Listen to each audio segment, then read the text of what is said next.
Welcome to the Way Back In. This is our eighth episode, May 27th, 2026. Crazy how Ugh. time flies. We are, still in the middle of that Iran war that was supposed to last a couple weeks. And here we go with another Iran, whatever. I'm getting them all confused. But the never ending wars that the old white men really love, they've been going for a long time. Vietnam. Well, they keep us Um, off the Epstein files, so yeah, exactly. It's a win-win situation. Just joking. No, my heart breaks for everyone who's just dying. The Iran, even in Lebanon, everyone over there that's just getting pounded. And people will say, "Oh yeah, it's Israel is like self-defense," but this is not self-defense, guys. It hasn't been self-defense for a long time. It's been let's genocide, let's take over. So anyways, I'm not even going to get into that. We don't want to get into that today. That's not our thing today. So we promised you, we said that I was going to do past life regression meditation, and I went ahead and I did it. And so I'm just going to kind of report what happened, and I'll let you guys make the judgments. And I'll let you because I don't know if I should judge this as something that actually happened, or if it's just like my brain making it up, or either way. I kind of looked into them afterwards because it was a touching experience for me. So I kind of looked into it, and past life regression meditations are just like a lot of other meditations. Like, we don't know if it was a real life you lived or not, right? But the takeaway is for this life right here and now. It's like what you're shown is always going to help you where you're at right now in this Mhm. life. And I feel like what I was shown was something that definitely like kind of lifted my spirits, is going to help me in this life. And so, we'll go from there. So explain to us where you found this meditation. Was it free? Like the whole Sure, sure. process. Yeah. I think it's on my phone, called Insight Timer, which you are the one who put me onto that app. Mhm. Good, very, very good app for meditations. A lot of free ones. It was free. I just searched past life regression. It was like 20 something minutes, Mhm. like not that long. Some people might think, oh, that's a long time, but really, when you're in it and you're doing it, it's like, it's not that long, honestly. 20 minutes. At first, it's a little difficult because you're in this reality and you're in this waking mind. And so I'm like, for at least the first 5 to 10 minutes, nothing, right? You're just preparing to try and see if you can see something, because you have to, use the breath work and calm your mind and kind of let the hypnosis, if you will, kind of like take over you in a way. It took me a while to kind of settle my mind, be like, okay, I'm going to be open. You have to kind of be open to it, or else you're not going to like see anything. Now, whether what you see is real or not, I don't know. But um, this lady kind of, but don't laugh at me, because I just keep I I keep thinking about the Dumbledore quote, like, just because it's I happening know, in your it's mind such a doesn't good mean it's quote. not real. Yeah, I it can is see so this good. internal struggle that you have, that I you're like, "Okay, swear, is it it's real? like Is the it not worst real?" struggle of my life. Like, So just anyway, like, that's what I'm is laughing everything about. just in my fucking head? I don't know. But yes, is the yes Mm. and yes. I mean, the hermetic principles, right? That's the first principle, which is everything is mental. So, okay. Anyways, the guide took me through, basically a calming experience, going out in nature, going in a field full of flowers, and then you kind of see this archway. It's a doorway. Um, and that's the doorway that you're going to take to whatever past life you're going to be shown. So I go in, and the first thing that I notice is like I'm laying in some kind of bed.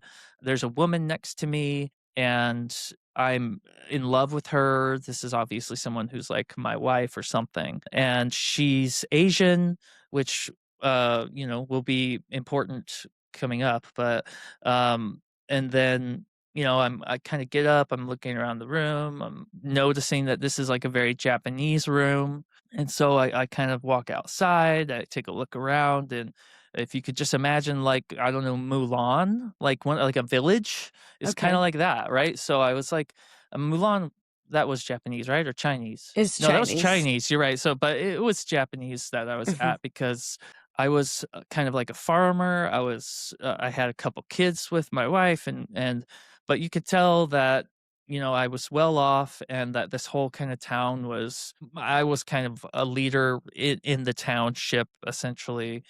And as I went along in the story, began to realize. Oh, by the way, I had a dog. I don't know. I wonder. I have to wonder if I go back in my past life regressions. Like, am I always going to have a dog? Because like I'll never not want a dog. And it was a very Japanese looking dog, like an Akita or whatever they call them. But Mhm. starting to feel like this really. I was starting to feel the emotions of who this person was. I was a very, very I could tell, like, I was very grateful for my life, but I was also extremely honor bound, like, code bearing, like, everything was to the code, and it was about honor and things like that. And just that experience alone was actually very emotional, very, very cool. And then this is where I'm like, did my mind make this up? I don't know, but I apparently was like a samurai. I had like I know, right? I'm like, okay. I don't care about samurais, by the way. I've never cared about them. Like they're cool, whatever. I watched the Tom Cruise movie once, but it's the Tom Cruise movie for the samurai, right? I know, you're like, Um, "Oh, that's questionable," but we won't get into that. um, but I knew it because, I had my daily rhythms, and my daily rhythm was like I would go and train. And I had a son who I was also training, not very old, right? Maybe like 7 or 8. And then I got kind of transported to a different time when I was doing uh, basically after I got to live that kind of life where I was like super grateful, I had a great family. I went to my death, which was in battle. I was on a horse, riding a horse, and I was fighting. And it was another samurai's like army. Mind you, I did not know that samurai had their own armies. Like I don't know any of this shit about samurais, but afterwards I looked it up and I was like, oh shit, samurais, like they were high up in culture, they had their own fucking things. And then I was like, well, why would I be fighting another samurai? That doesn't make sense. Like they all stuck together, and that's not true either. Like there was constant like samurai fighting and Mm, and civil war and shit. So yeah, and then they they beat me, right? They surround me. They are like, okay, at this point, the guy that was the other samurai was very much someone who I had a past with, someone mhm, who we had fought before, possibly we were friends before at some point, I don't know. But in this junction, he basically was like, "You're not getting away, like, now's your time, like, I'm not letting you go." Like and I was like, "Okay, that's fine." Like, I had no fear of death, but mm. my only fear was that my armor would not make it back to my son. Like, that was the Aw. biggest fear I had. Like, I just, like and so I told him, and I was like it's, like, the most emotion I felt. I was Ugh, like, "You will promise me that my armor will go back to my son." And so he yeah. promised me, he gave me his word and on his honor or whatever. And then they let me, fall on my own sword, and that was the end of that was the end of the thing. It was really cool and really novel, just like I am as a person, right? I'm a very like novel and high sensitivity, like so. At the same time, I'm like, am I just seeing like really interesting things because that's what I want to see, Mhm, or you know, the way it started was weird, right? I woke up next to this Asian woman, like, it's just things that I mhm. didn't really think was gonna happen, Yeah. and the fact that I was also kind of like a farmer and, like, helping run this village, that's a samurai thing. I didn't know that they were also farmers and that they also, like, were, like, Mm, doing so there's stuff that I didn't know that is definitely stuffed into this past life regression, mhm, um but it's also, it's also a fairly, I would say, novel experience, like, to be a samurai. Like, why wasn't I just, like, a fish somewhere, or, like or, like, Mhm. just a rando, it seems like kind of a novel experience, but, maybe that's what I needed to get into it, because I was having a little bit of trouble, like, relaxing and trying to find, somewhere I'd be okay with. What am I gonna see? What am I gonna be okay seeing? Um, but whether that was a real past life or not, in this life, it definitely gave me, like, a super gratitude, like, just like a punch in the face of gratitude. Mhm. Um, because he was grateful. That's the thing, is like I could feel his gratefulness for his life, which, it seemed like a good life, but our lives now are a million times more convenient, right? Far less honor code based. I was very obsessed with the honor code, and making sure I Mhm. was taking care of whoever my liege, like, lord was, or emperor or something. Like, that was very important to me. I would live or die on that. But it was cool. It made me feel really grateful. So, Hmm. yeah, Did you what do you think it think? did you think it, explains any part of your personality now, or anything that like, sometimes past life regressions can explain, idiosyncrasies or things you're interested in, just because you've lived that type of life before. So did you notice any of that? Did anything kind of connect?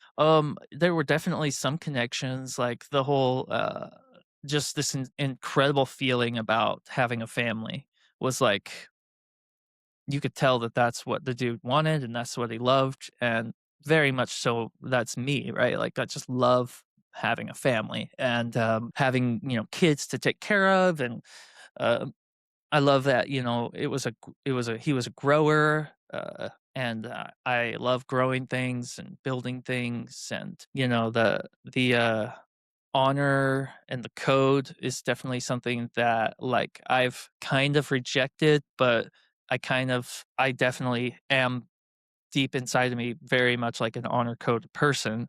But maybe on the surface, I've kind of rejected that type of morality. But um, I know that there's, like, a deeper code, like a deeper honor code. And then yeah, that's really all that I can think of. That sounds like a really neat experience. Yeah, I find it yeah. fascinating. Like, there are things about a samurai that, you didn't know about being a farmer and fighting other samurai armies. That to me seems like a clue that this was from somewhere else. Again, I'm not as worried when I do past life regressions of how real it is, because like you said, they are meant to help us now, and that is real, whatever is coming in. And I mean, it is fascinating. Some folks clearly remember past lives in their waking moments. They can talk about those, and I certainly have not had that happen, but I've done several past life regressions, and I can say almost I could say 100% of them have had some insight that has helped me now, today. That's cool. I want to do more maybe, but I'm also kind of scared, because it was a very emotional experience for me. Like, just the way I'm talking about it, I'm trying, like, just to kind of keep it cool, but there were moments where I was crying, like, in the real world, not in the dream. I was crying because of the emotions I was feeling, and I could feel the emotions of this person. So it was a little intense for me in that way. I don't think everybody will have that. I'm just happen to be, I think a lot of people will, right? But um I'm very skeptical of myself and my emotions, because I know that my emotions can go way up high, and then bring me way back down low. And so I'm a little skeptical of my emotions, but when I'm feeling them, I'm very, very much feeling them. And I tell you what, I was feeling his love and his gratitude so deeply, and I was feeling his worry that his armor wouldn't get back to his son. which is that's new, right? I didn't know samurai were so like. Right afterwards, I'm like, did samurai like Yeah. really care about their armor getting to their sons? That's like Googled it, and it was like yes, yes, yes. Like that was like their main thing. They absolutely had to hand down their armor. It was a Yeah. family heirloom. So I don't know, just kind of funky stuff like that. So, yeah, it was cool, and I think I will do it again at some point. I have to be so careful with my emotions. It's the same Hmm. reason why I like I've thought about doing DMT. You know what that is? DMT, like Yeah, it's ayahuasca. a yeah. Mhm. Yeah, it's just like a pure form of ayahuasca. DMT is like, you smoke it and you can, basically go on like a mystical trippy journey for like 20 minutes and then you're done. But these journeys like change people's lives, just like 10 to 20 minutes of DMT.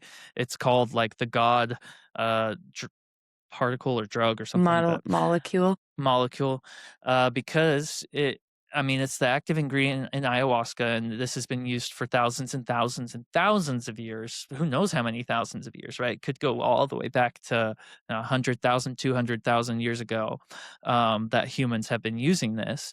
And it's only recently that, with modern Western, westernized cultures, we kind of stripped ourselves away of those mystical drugs, but they're still there.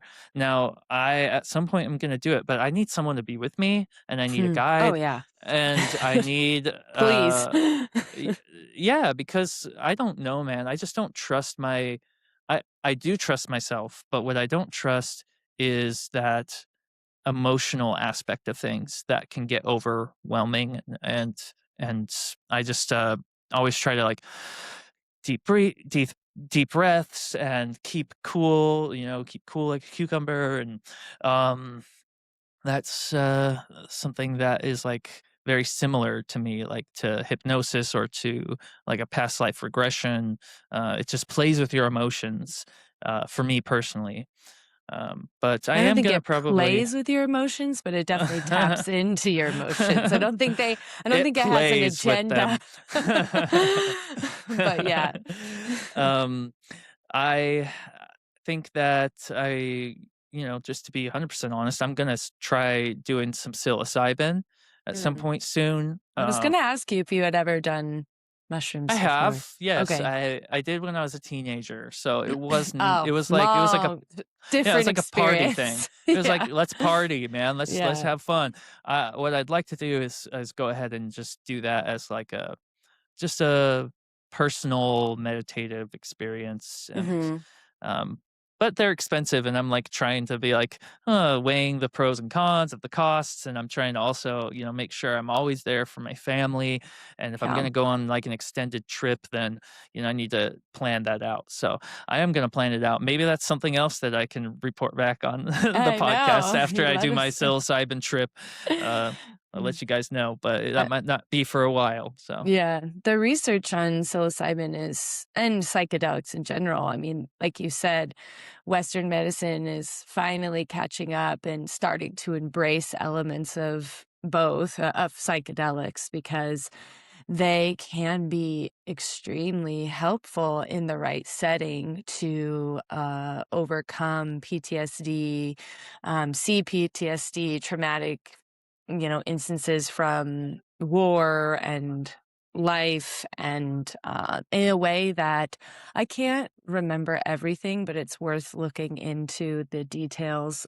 But I know it's because it sidesteps chemically a part of your brain that really will stay wired, and you get into your GABA receptors, which are the receptors about like love and vulnerability and feeling really open, which for a lot of people, especially with with trauma, just those are offline. They will not turn back on. And wow, that's yeah. interesting. Yeah. Yeah, it's really pretty cool, and, I mean, some places in the US have been using psychedelics for a while to help, especially with, like, war veterans. However, I remember reading about that in a Brazilian prison because ayahuasca, like you said, has been around longer than we have. Thousands, yeah, thousands of years for But sure. and it's more ingrained in certain cultures, like as a tool and as a way to open up. And some Brazilian prisons will offer it to the prisoners to have us experience like that to, overcome whatever they're going through. And it's had a mostly really positive effect. So I find it fascinating. I'm kind of similar to you. I took mushrooms in college more for the fun of it. I did have Yeah. some really neat experiences of um like with nature, watching, of course, that's exactly, I was like, put me out in the trees. That's where I wanted to Of go. course. But Of course. but I definitely think it would be helpful. I was just reading about bufo, which is a frog. It's the poison. I think it's the Yeah, poison I've of a heard of this. frog Yeah. because that's also, it's different obviously than ayahuasca. And I don't know all the details, but I've read that one is really, really good to open up your mind, open up your heart, be more willing to go to those dark places. I think that's a big part of it. And that's what I was hearing from some of your challenge with the past life regression is it's really hard to let our guard down and let things in. We're very conditioned to protect I mean, it's a self-protection mechanism to have some sort of shield and things, whether it's this, because meditation gets into the GABA receptors too. 100%. So Meditation is just like, you can get there, but, yeah, it's like not yeah, I'm with you yeah. on meditation. Yeah, like they study monks, like Buddhist monks who meditate for hours and hours a day, and they have a very similar brain chemistry to people that are on psychedelics, that you can get to the same place. Now, how long does it take for your brain chemistry to Exactly. change like that? Who knows, right? It's kind Yeah. of an instant with the psychedelic They're or they're always years kinda of work. high. Yeah. No, they really are. They're Yeah. always, like, just kinda high. Like, Hmm. it's their cannabinoid receptors, like Hmm. the ones for cannabis. They look at monks and people they have, like, crazy endocannabinoid receptors, Hmm. like, they're high all the time, and then they're not Hmm. taking anything. It's Getting just high on your own they supply, baby. exactly. I'm like, "Oh my god." No, really cool. And like DMT is making like a huge kind of culture splash right now because so many guys on YouTube that I follow are like taking it and Yeah. they're taking it for different reasons. But one of them, like Brian Johnson, do you know who that is? He's like a longevity The guy's trying to live forever. obsession. Weirdo. Yeah, he's obsessed with it, right? Yeah. Um, and the more I listen to him, because he has a lot of great ideas, like he does some crazy whack shit, right? But his main thing is like, yeah, you just got to sleep and eat well. Like Mhm. that's how you stay alive longer. Novel. I know, Yeah. right? But then he has like a million other things he likes to try and do, and it's all very scientific, and that's what I like about it. It's not woo woo. He's like they're testing this shit, and he's kind of like the lab rat. And so he heard that psychedelics, particularly DMT, can kind of rewire your brain because he couldn't figure out how to get the brain younger. Everything else he can figure out how to get younger, but the brain, it just ages very stiffly. And Mhm. so he did this whole DMT experience. He did it way longer than anybody should, but well, who knows? But Mm. it's like 4 hours of DMT. I don't Whew. know. Seems long. And afterwards, they did all the scans and stuff, and his brain aged backwards afterwards by like some crazy percentage. And he felt younger. He felt like he was a child, is basically what he said afterwards. He's like, I went back to being a child. I went back to having unlimited open possibilities. It takes all the, like you said, all the synapses in your brain that there's all these highways and connections that are already there. They've been established for fucking ever, and it just strips all of them away. It makes Mm. the whole brain talk to the whole brain. And Mm.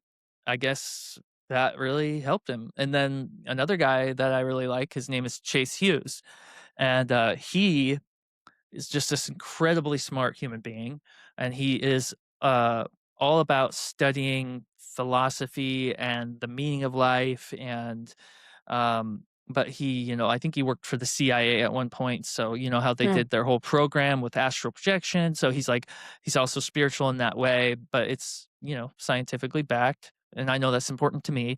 And so he had this brain disease and heart disease. And he has been trying everything, to figure out how to get these things healed. And so DMT was kind of his last resort. He also did a very long trip. He said he went to, I think it was Colorado or Oregon, where, this doctor who's a DMT doctor, medical doctor who turned into a DMT like guide. Yeah. Uh-huh. He did like this 4 or 5 hour DMT trip. And he talks about when he first gets there, there are these entities, and this is very common for people who are on DMT trips. Like almost you'll always see like some kind of entity, like aliens or angels or whatever it Mm. is. Elves, they call them. Weird, but Okay. yeah, I think that's weird. Like, can we not call them elves? But whatever, that's cool. Um, and then he said they were tearing him open. They tore open his chest and they tore open his head, and they were just, he could feel like pressure.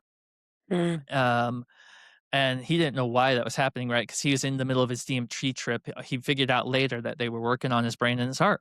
Yeah. And he says that he's been healed. Like his brain disease is gone, his heart disease is gone, and there are a lot of miraculous healings that happen with ayahuasca, which is the DMT, drug. Mhm. So there are things we don't understand about these drugs. Is all I'm trying to say. Like, why are we not doing more to study them? To, if they can help people, why not?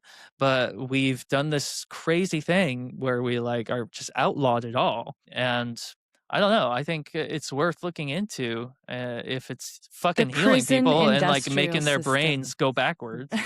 Yeah, the prison industrial system it's not a crazy thing. It's the You're US right. It's an intentional specifically problem. intentionally, Yes. made drugs that are healing like and can be potentially heal like marijuana, ayahuasca, psychedelics on the same level as crack and meth and cocaine Right. and heroin, like synthetic drugs. And Yeah. purposely because that's going to increase the amount of people in prison and make the US and their partners more money, baby. More money. Yeah. Comes back to the money. Like, I mean, no, but seriously, you're right, because they don't want open minds. Like this, it No, helps open absolutely people's not. minds. Mhm. What's best for the bottom line is to keep that stuff away from the public as much as possible. Mhm, yeah, the more open the mind, the more questions you ask, the more you're willing to say, this system isn't working for me anymore. Is it working for you? Oh, no? Okay, let's figure out how to change it." And the more people do that, the more scary that is for Hmm. the people in charge. So that Yeah, it depending. actually makes quite a lot of sense why Yeah. it's taken this long. And that is the benefit of things like social media is this information can spread without government oversight. That you're watching videos on YouTube or TikTok or whatever, and that is allowing more people to just at least know that these exist, that these can be really beneficial, and it feels right for them to investigate whether or not they want to take part in. Yeah, like, I don't know, it's just there's a lot of healing, and when people think of I'll tell you, when I first heard of people doing DMT, I was very, very skeptical. Like, no, no, no, just another fucking drug. Like, you can do this shit on your own, right? You can find peace within yourself. That is literally our podcast, the way back in. Like, we can go into ourselves and we can find that love and that peace. So why are we now, doing DMT?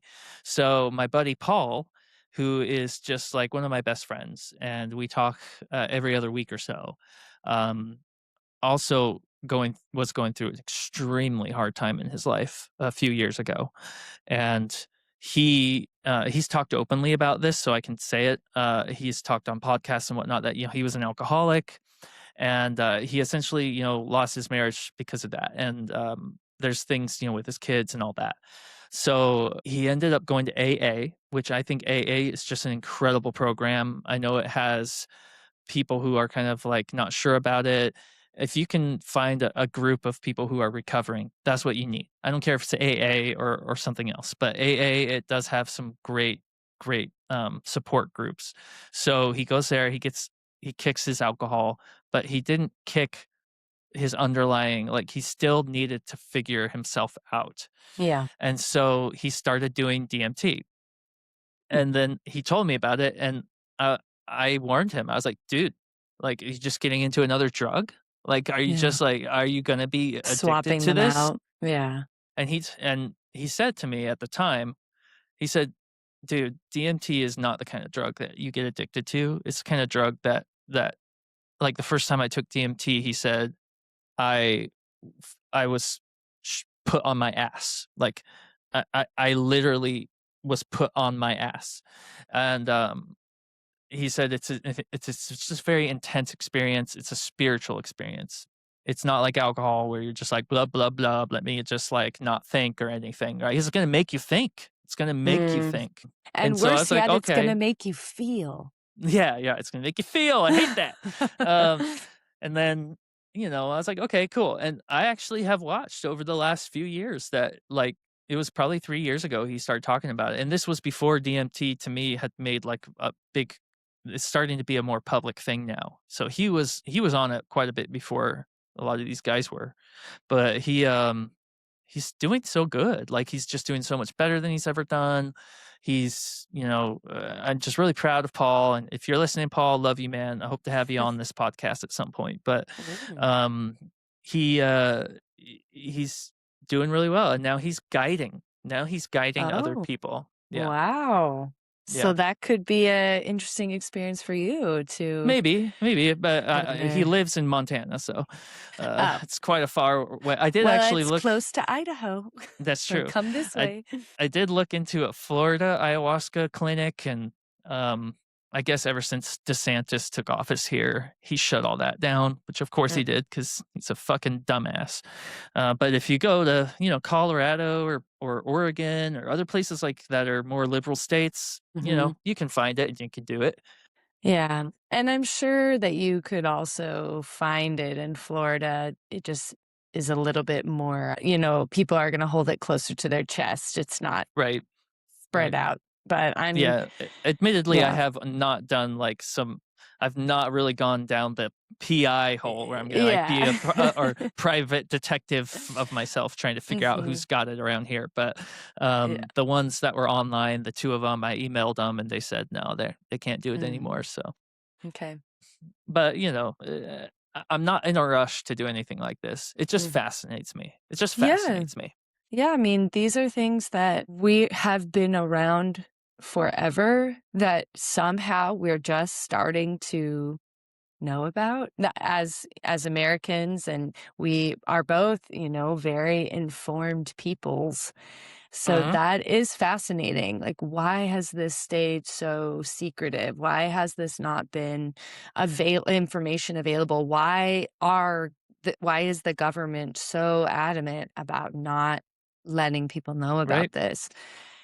That in and of itself is going to cause more of a fascination. Yeah, I've actually done a little research on that, not a whole lot, but there's a pretty wide consensus that after about 300 and whatever AD, when Constantine kind of made Christianity this official religion, and Christianity took over as like the imperial religion, that they started to cut out all those, because even Christians used um, psychedelic type drugs before, like they to connect with God. Like that, it's been happening for thousands of years, and the early Christians did it too. And but once it was, it put into an organized thing where it was with power and money, like we were talking about, they outlawed it and started taking all that shit away from everybody in Europe, right? And then when we came over to the Americas, I mean, they were doing ayahuasca, they were doing peyote, they were doing ayahuasca more down south, right, in like Brazil and other areas. But we tried to kick them to stop doing it as well, and we should be super thankful that the indigenous people across the world have kept it alive with their spiritual traditions, because to them it's a Mhm. spiritual, these are not like recreational drugs, these are Yeah. spiritual things that they do. And it's it's because of the indigenous cultures that even that knowledge has been kept alive, but it's still suppressed, as Yeah. you and I know. I mean, Mhm. growing up as a child in an indigenous culture that does these things, you would know about it. Mhm. You would know that there's like another dimension. There's another dimension, as above, so below, and these dimensions interact with each other. And the indigenous people have used it to find lost people, right? To find to things that just would be impossible. And they're shamans, right? They're the shamans are the ones that really use it and guide spirits and things like that. And it's just I'm just curious. I'm just a curious person in general. I think you are too. And I'm just like, these are things I don't know about, things I've Mhm. never experienced, and I want to know about them and I want to experience them. So, Mhm. Yeah, it brings me to one of my past life regressions. That's what it causes me to think about, ooh, because there was one where, very similar to you, the first few minutes are more hypnosis, breathing, getting into a more open state. And then my guide had us go on a walk, and we walked near a stream, and it was looking at the details around, and then there was a bridge. And so as you cross the bridge, okay, then you are going to a new reality.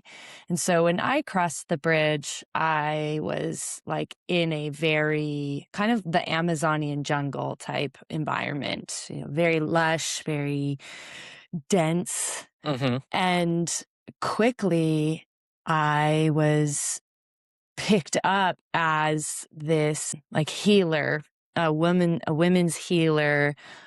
right, And there was in this village, and there was a birth happening. And so they took me, these children, to a birth, hut basically.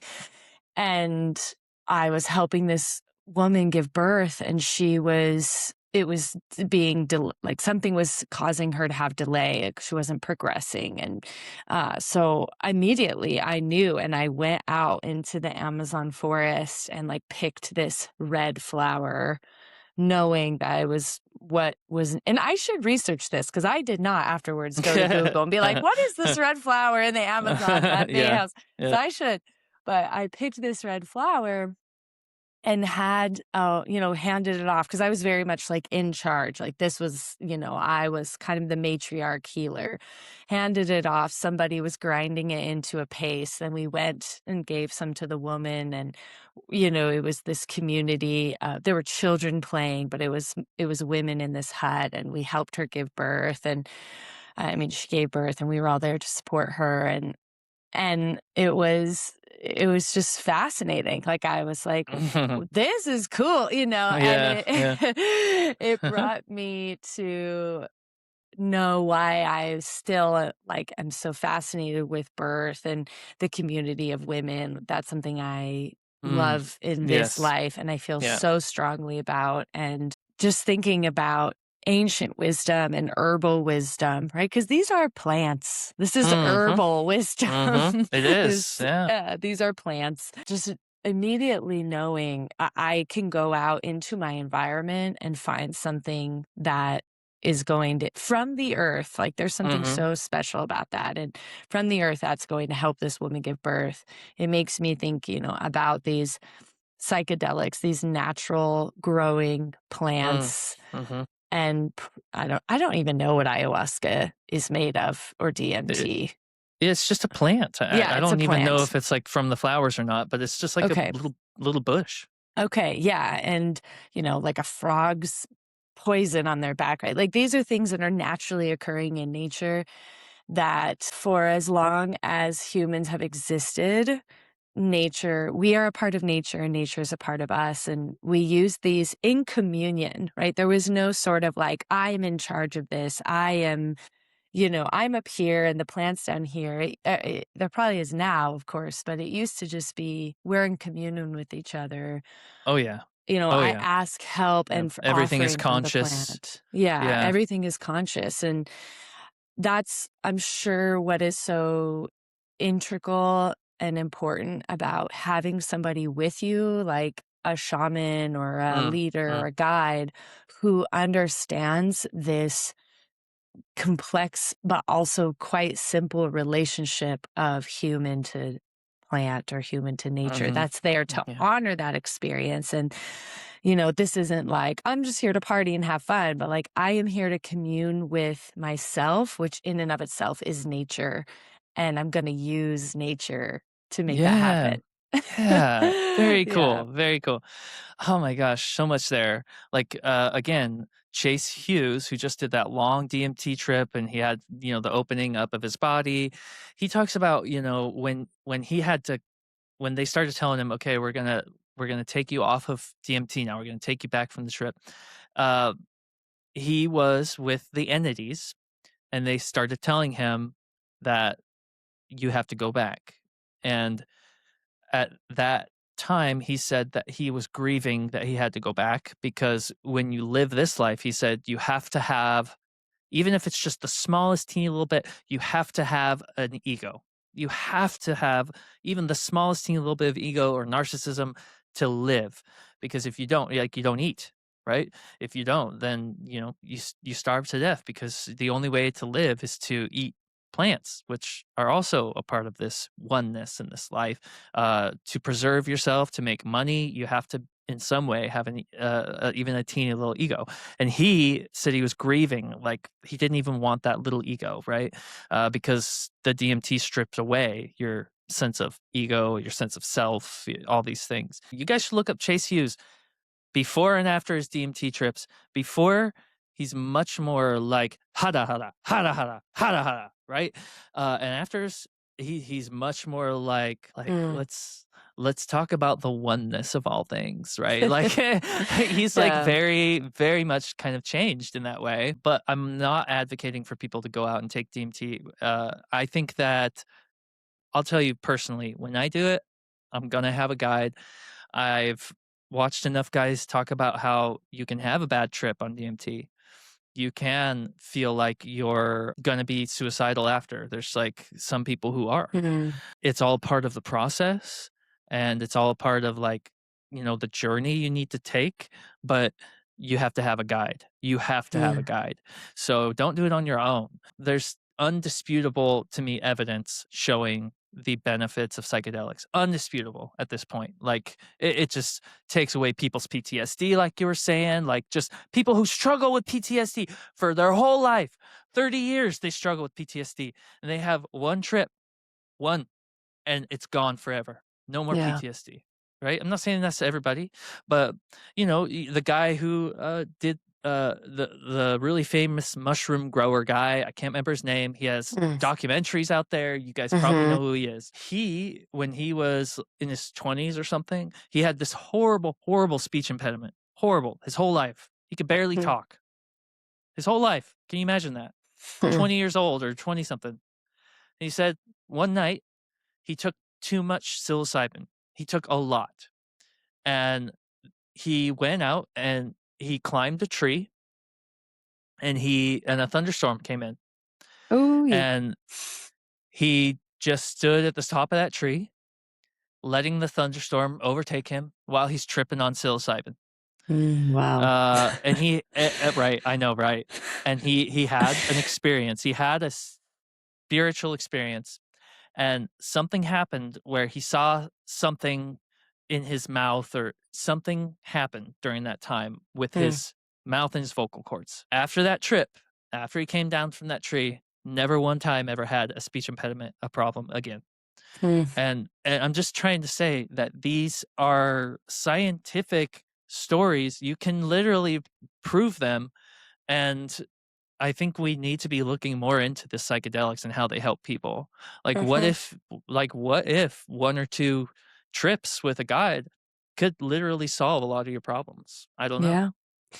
Yeah, it's a very untapped, at least again in the West, an untapped resource of healing that has a lot of stigma attached to it because I think a lot of us also grew up thinking heroin was the same as Yeah, ayahuasca because right. of how our government. So getting past that and understanding that these are not like though they are classified the same by the government, they are not the Mm-mm. same. And for me, I think the biggest like I was thinking about like I have different reasons right now. I have young children, I breastfeed, like I'm not in the place Yeah, where I'm going to be yeah, doing these, but I could see myself in the future. But I know in the past when I was offered when I was in Colombia several years ago, and I was actually at a hotel cabin, on the beach,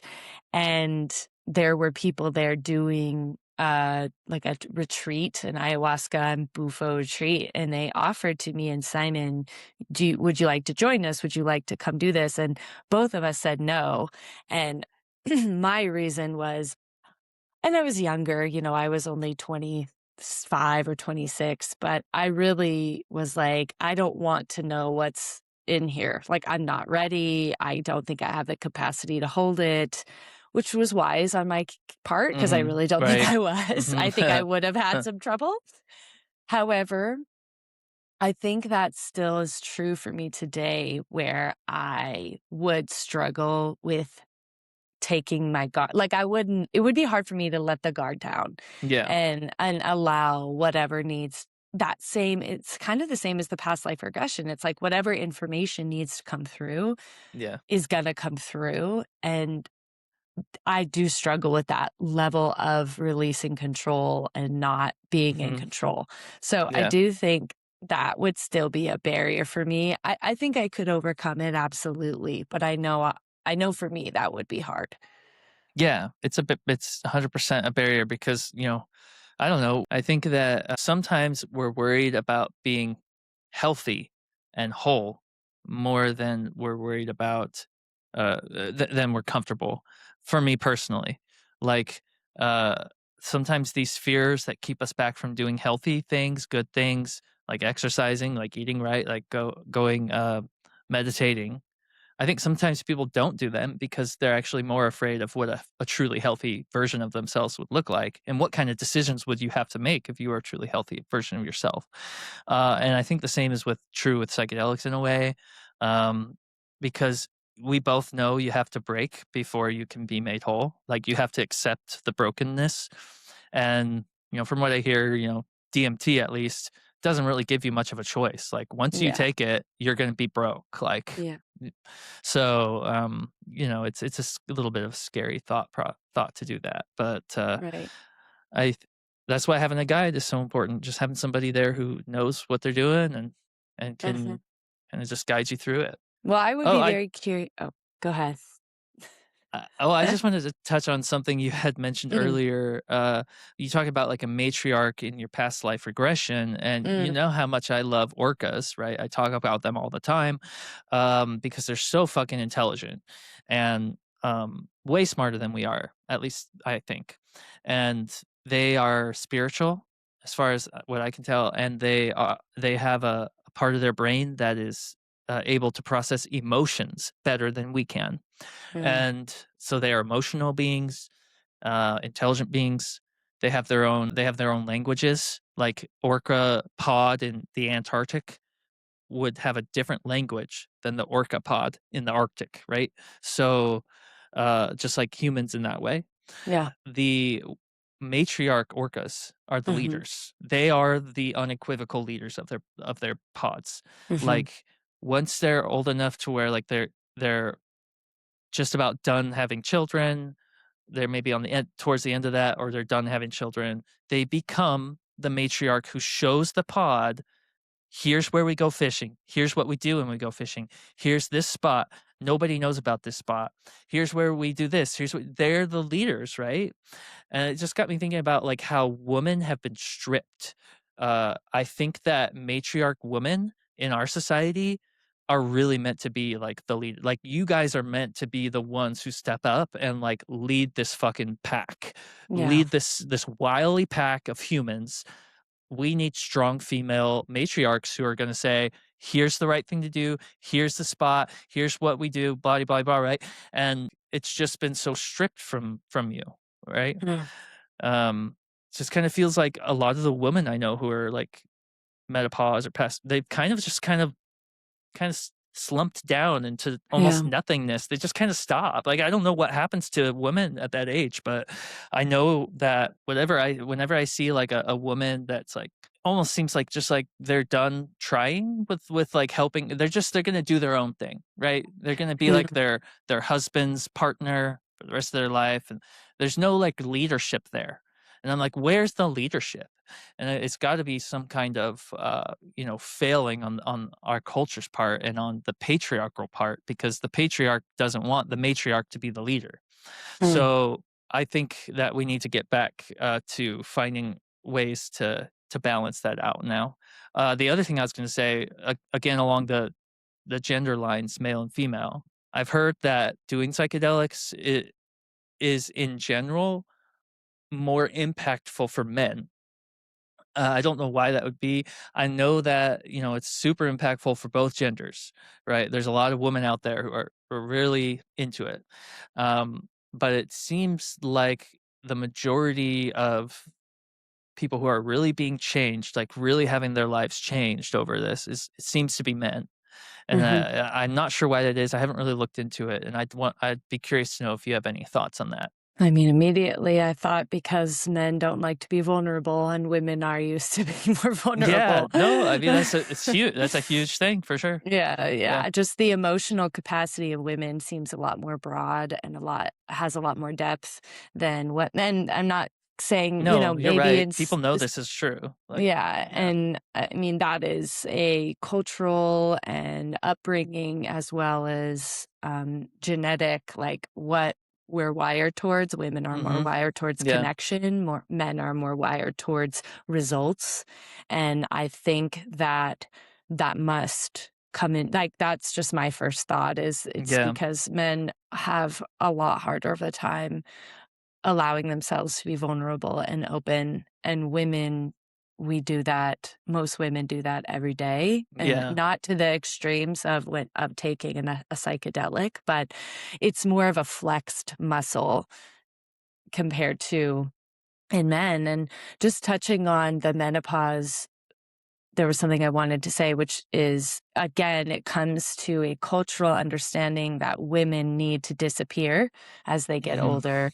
Mhm. And I Which is the think, exact opposite. It seems like women are supposed to be, like, more prevalent yeah. and more of a leader as they get Mhm. older.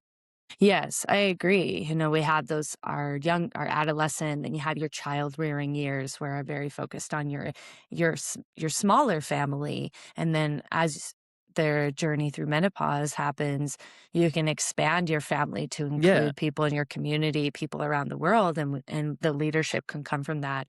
But yeah, I mean, I think that is a and also just the physical and emotional challenges of perimenopause and menopause Mhm. they Yeah. it's very hard for women and it's understudied and underfunded and nobody wants to talk about it and they say suffer through it and that's going to do something to a woman suffering for Yeah. 10 years and then they come out of it and they're like, "Okay, now you can come back out." And they're Uh, like, uh, "I just went through uh, fucking hell, bro. uh, I don't want to do shit."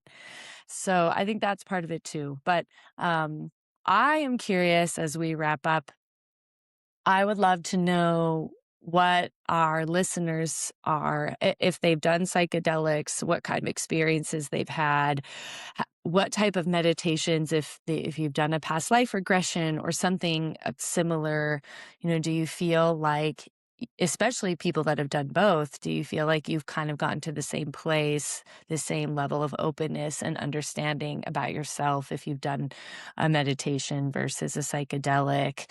And if there's anything we missed, because again, we are, we're interested in these things, but we are by no means experts, not even close. Yeah. So if Yeah, for there's sure. any, if there's anything we've missed that feels like you want to make sure we know about or clarify, please also, like, educate us on these things too. I would love to know if anyone has done DMT. That's the one that I'm really curious about because it's really, making a lot of splashes lately. Especially, if you're a woman who's done it, that would be really cool to hear from you. In the future, I am going to do it at some point. It's just a matter of Mhm. when, right? Like Mhm. it could be next month, it could be a few years from now. I don't know. Yeah. But here we are talking about it and we'd never even done it. So it's I yeah, don't go out and do it on know. our behalf, please. Please don't. Um, but you can. The whole point of our podcast, people, is to help us all understand that, like, we don't need psychedelics to get anywhere. We don't need anything. We don't need any external anything. We have everything we need inside us. And if you can learn to love yourself, learn to keep open, like feel the openness coming through you, then I think that you don't need psychedelics to fix you, right? But it's a tool. It's a tool just like any other tools like therapy or whatever. If it's something that you can use to help you to be more open and help you to love yourself more, then I think you should do it. So, Yeah, it's worth exploring. And that's what we're doing on this podcast. We're just talking about our curiosities, our explorations, some things we feel, or know really intimately about, and other things like today we're just curious yeah. about. Yeah. So, Yep. yes. But yeah, thank you for listening. Thank you for supporting us. It means the world. In Mhm. and of itself, it's a treat to get to talk to you every week, John. It's like Yes. I get up at 6 a.m. to do it. No, that's hilarious. Yeah, Well, all right. Well, I guess we should wrap up. So I love you. yeah. I love you too.